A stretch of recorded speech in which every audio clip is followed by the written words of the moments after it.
नमस्कार, games of गद्दी में आपका स्वागत है। मैं हूं अनुपम मिश्रा। उत्तर प्रदेश में चुनावी माहौल बनाने के लिए हर दल अपना अपना दम लगा रहा है।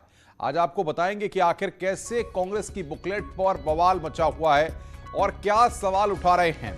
आपको यह भी बताएंगे कि मायावती ने अपनी राजनीतिक विरासत किसे सौंपने की बात कही है। अगली खबर हम आपको दिखाएंगे कि आखिर कैसे उत्तर प्रदेश में नाम बदलने पर सियासी घमासान चढ़ा हुआ है। साथ ही आपको उत्तराखंड की सियासी हलचल से भी रूबरू कराएंगे, जहां प्रदर्शन के सहारे जनता का दिल जीतने की कोशिश हो रही है।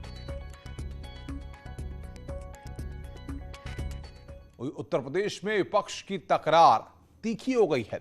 बवाल कांग्रेस की उस बुकलेट पर मचा हुआ है जिसमें एसपी, बीएसपी और बीजेपी को मौसेरे भाई करार दिया गया है। लड़ाई सत्ता की है, इसलिए अब बयानों के जरिए हर कोई सियासी संग्राम को धार दे रहा है।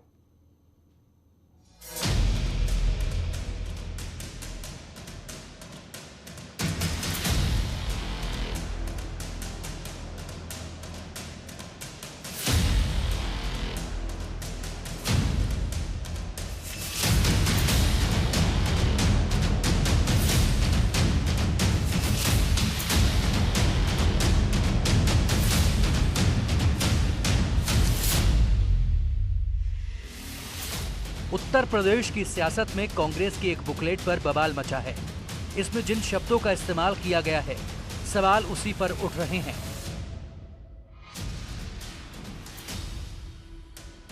बीस पन्नों की बुकलेट में कांग्रेस ने समाजवादी पार्टी, बीजेपी और बीएसपी पर निशाना साधा है। लिहाजा तीनों ने ही कांग्रेस को इतिहास याद दिलाकर आईना दिखाने में कोई कसर नहीं छोड़ी। कांग्रेस पार्टी ने अभी हाल ही में जो बुकलेट जारी की है, यदि ये पार्टी इस बुकलेट में अपनी विरोधी पार्टियों पर कोई भी टीका टिप्पणी करने के साथ साथ अपनी इन सब कमियों को भी वर्णित कर देते तो ये बेहतर होता। अर्थात इस पार्टी द्वारा दूसरे पर उंगली उठाने की बजाय इनको पहले अपने घर को ही ठीक कर लेना चाहिए।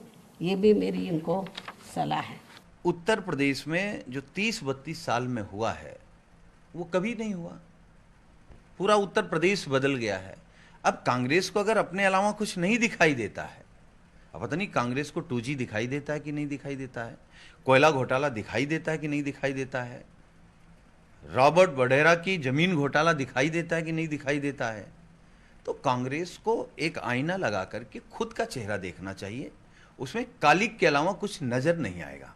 एक गाना है कि चोरों को सारे नजर आते हैं चोर, क्योंकि इन्होंने सिवाय चोरी और भ्रष्टाचार के देश से लेकर और प्रदेश तक में कुछ किया ही नहीं था।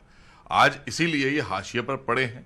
चाहे गरीब का मुद्दा हो, किसान का मुद्दा हो, नौजवान का मुद्दा हो, महिला सम्मान का मुद्दा हो, महापुरुषों के सम्मान का मुद्दा हो, सब में कांग्रेस ने देश में क्या किया था सबने देखा और इसीलिए आज कांग्रेस लुप्त हो गई है। इसलिए अब ये खिसियानी बिल्ली खंभा नोचने वाली बात है।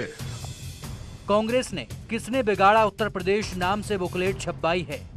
इस बुकलेट में पार्टी ने तीनों दलों की सरकारों की नाकामियों को हाईलाइट किया है और अपने चुनावी अभियान को धार देने की कोशिश की है। इस बुकलेट को कांग्रेस अपने तमाम पदाधिकारियों तक पहुंचा रही है, जिसके जरिए कोशिश है कि चुनाव में जनता के बीच अपनी पकड़ बनाई जाए।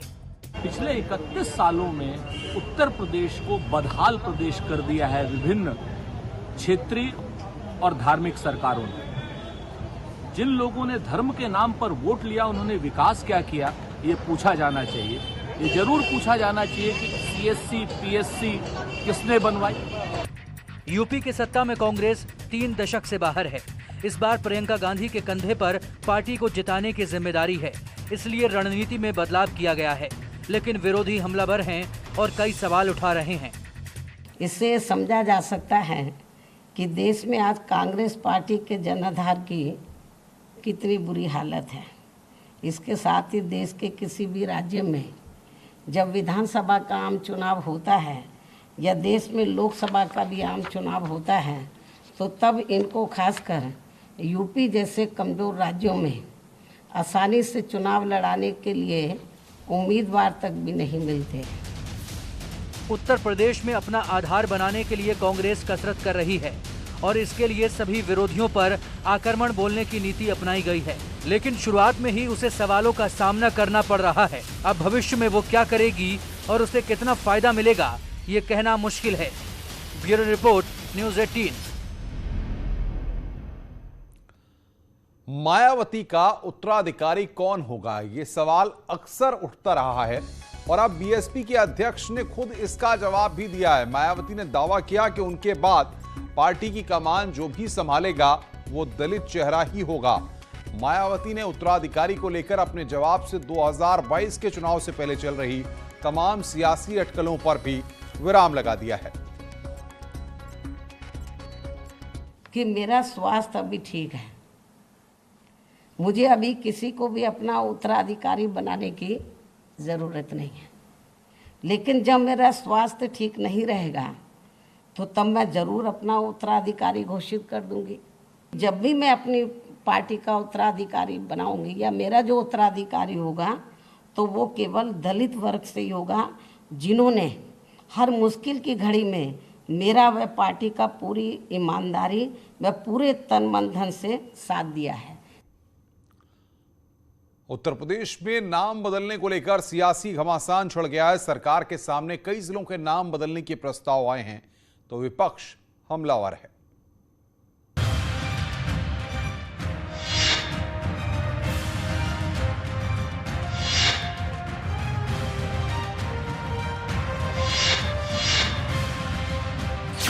उत्तर प्रदेश में नाम बदलने को लेकर सियासत एक बार फिर हावी है।